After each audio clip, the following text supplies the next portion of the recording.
because we're in this brave new world here, which I and many other people oppose, which involves,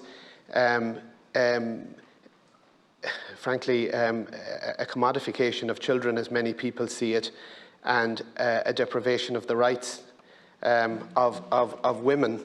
Now, I realise we're talking in the context of domestic surrogacy here, but some of the same principles apply to the really dangerous area of international surrogacy. But I think it's important, and we had a discussion about this to some degree last week, and my friend and colleague, Senator McDougall, disagrees with me on aspects of this bill, particularly on aspects of the objection that I and many others have to this bill.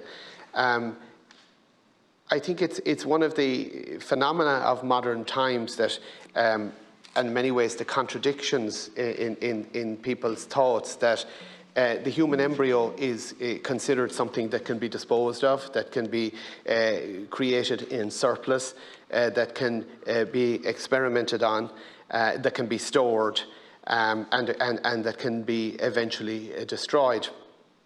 And the strange thing is that if you look at various international bodies and so on, it's nonetheless still the case that there is a lot of talk about the respect due to human embryos, and this is frequently stated. And yet, and there's a lot of concern around practices that are seen as contrary to human dignity, for example, such as reproductive cloning of human beings, and I know that isn't to be permitted under this bill. But this is if you like, the strange contradiction, because at one level there is frequently recourse to language that talks about the respect due for human embryos, while at the same time the practices that are envisaged and permitted under law treat the human embryo as having no respect. And the strange issue is, and I listened to my colleague and friend Senator McDougall last week, where he suggested that my concern about the respect and the protection due to human embryos was rooted in philosophical, or then he added, or maybe religious reasons. And I want to make it very clear that there's a common misunderstanding that goes along the following lines, that if religious bodies have concerns about something, then those concerns can only be understood in religious terms. It's fatuous to suggest that, because an acorn is different from an oak tree, that an embryo is different from a human being. An embryo, if you crush an acorn, you crush an oak tree. If you destroy a human embryo, you do destroy a human being at his or her various earliest stages of life, where you have the full new individuality of a human person, or persons. Of course, that embryo may lead to numerous persons being born, if not destroyed. And therefore, the respect due to human embryos is something that really is a scientific and evidence-based position. Whether that's bolstered by kind of religious thought or feeling about the sacredness of human life generally, which informs people's opposition to all sorts of evils, human trafficking and all sorts of other things, in a sense is beside the point. So that's the reason why I think these amendments need to be considered as very important, that embryo reduction is a serious matter. It is the destruction of a human life at its earliest stage. I'll move on to just ask about amendment number 12, Minister, where you this is the amendment that proposes to make clear that no single man shall be allowed to undertake surrogacy. And I think, if I'm not mistaken, your reason for opposing this is that you regard it as unacceptably discriminatory. I think this takes us to some degree into territory that we don't often discuss in these houses, but which certainly came up in the context of the recent referendum, which involved the proposed removal of the term mother from the Irish Constitution in the context of the recognition of the particular role of mothers in the home. And I think it's well regarded now that that got up a lot of people's noses, and that was in no small way a part of people's rejection of the particular referendum proposal that it concerns. I think one of the criticisms I have of this legislation is that there has been little to no public consultation with people about what they think about many of these proposals. I think if you ask people whether in general do they believe that as far as possible a child should be brought up by a father and mother, and as far as possible by their own father and mother, most people would say yes to that. There is a widespread recognition that notwithstanding the heroism of many single parents and the support that is certainly due to them from the state, that as a social principle we should be encouraging the bringing up of children by their fathers and mothers. And of course there are many life circumstances that intervene to prevent that. People get, marriages breaking up, people dying, all sorts of tragedies that deprive a child of the opportunity to be brought up by both their father and their mother. But there is a difference between that happening unavoidably and that being brought about intentionally. And I think that's what's at the core of many people's concerns about surrogacy, that it is proposed to deprive a child up front and in advance of the society, of the responsibility due to that child from one of their intending parents. And one of their genetic parents, not to mention the sundering of the child from the woman who has given birth to them and nurtured them for 9 months. So there's major concern about that. But I think if you were to ask people, okay, if we accept the principle, and I don't accept it. I don't accept the principle of surrogacy anyway, but I certainly don't accept the principle that the state should smile on and regard as, completely immaterial whether a child is brought into the world by one parent or by two.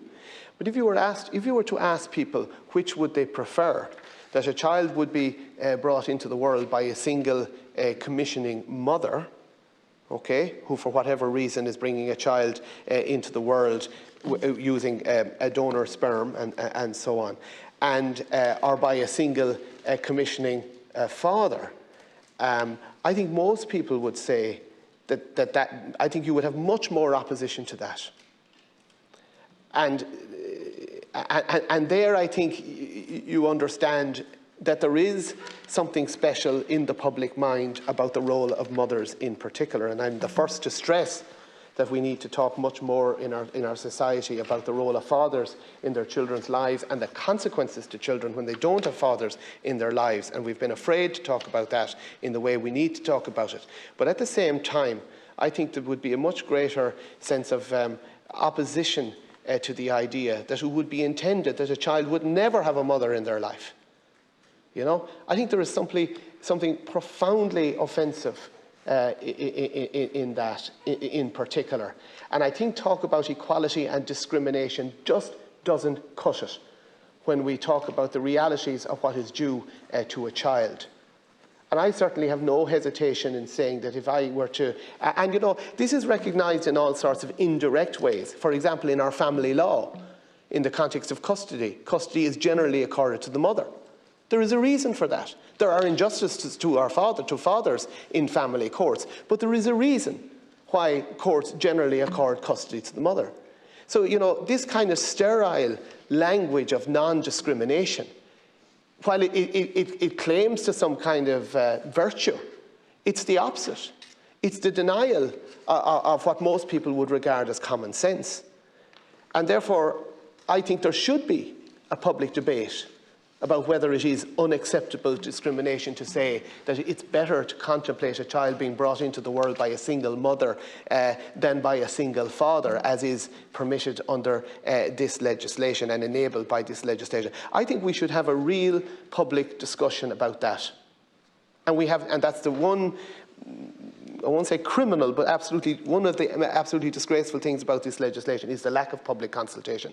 I don't say there hasn't been a lack of careful preparation. There certainly has. It's quite clear that an awful lot of work has gone into the preparation of this bill, but all by people who want to get it over the line and who want to shield it as possible from as many possible objections. So you have the provision in the bill that it will be gestational surrogacy only, that there will be at least one genetic parent among the, among those who commission surrogacy. I get all that, and they are slight improvements on what is a bad situation, however. But this idea that it's just unacceptably discriminatory to say that a single man shall be allowed to undertake surrogacy, that it's not acceptable because it's discriminatory, because this bill would allow otherwise a single woman to undertake surrogacy. I think that shows the real weakness of this bill, that you're not actually thinking in terms of children's welfare at all. And that's one of the great tragedies, and I've given out about the children's ombudsman in this House, and I restate my objection to the failures of the Ombudsman's office in relation to this legislation, because while they have commented on it and made recommendations and been heard from, and indeed made certain propositions that I would agree with, such as the idea that where it happens, the child has a right to a relationship with those who bring that child into existence through a surrogacy arrangement. The fact is that, to my mind, the Ombudsman has been criminally negligent by not objecting to surrogacy in the first place and not proposing strategies to prevent it from happening. And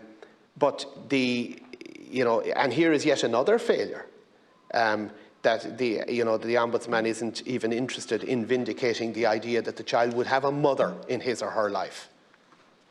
And how any of those who sit in this room with me can just smile on that situation.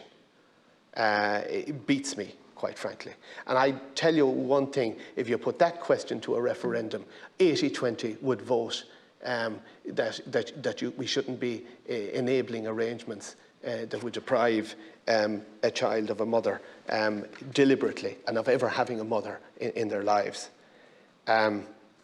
It leads as well to another question, and maybe, Minister, you would take an opportunity to answer this. And I haven't addressed this in amendments at committee stage, but I hope to address it at report stage.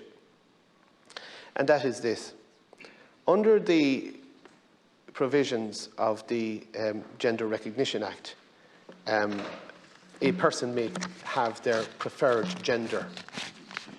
A male person may have their preferred gender established as female. Now, if that person, having availed of the Gender Recognition Act's provisions to have a preferred gender as female, then decides to engage in a surrogacy arrangement, supplying their own male gamete, which they're still capable of producing, thus meeting the requirement that one of the intended parents would have a genetic link to the child, then securing a donated egg from a party other than the surrogate mother, obviously, because it must be gestational surrogacy only, and then engages the services of a surrogate. And then that pregnancy happens, and then that parental order is sought, and the matter goes to the registrar for registration. And as we know, the civil registration allows for designation as parents, but also the words mother and father are still used. And I'm asking a direct question here, Minister, and I would appreciate a direct answer, because it will inform whether and how I will table an amendment here. Would a person who has availed of the Gender Recognition Act to have their preferred gender as female, having supplied a male gamete and engaged in a surrogacy arrangement, would they then be able to present themselves to all intents and purposes to the world as the mother of that child, having secured a parental order? And would they be registered, and could they be registered as a mother of the child by the registrar, by An Cláraitheoir? I'd be grateful for an answer to that question, please.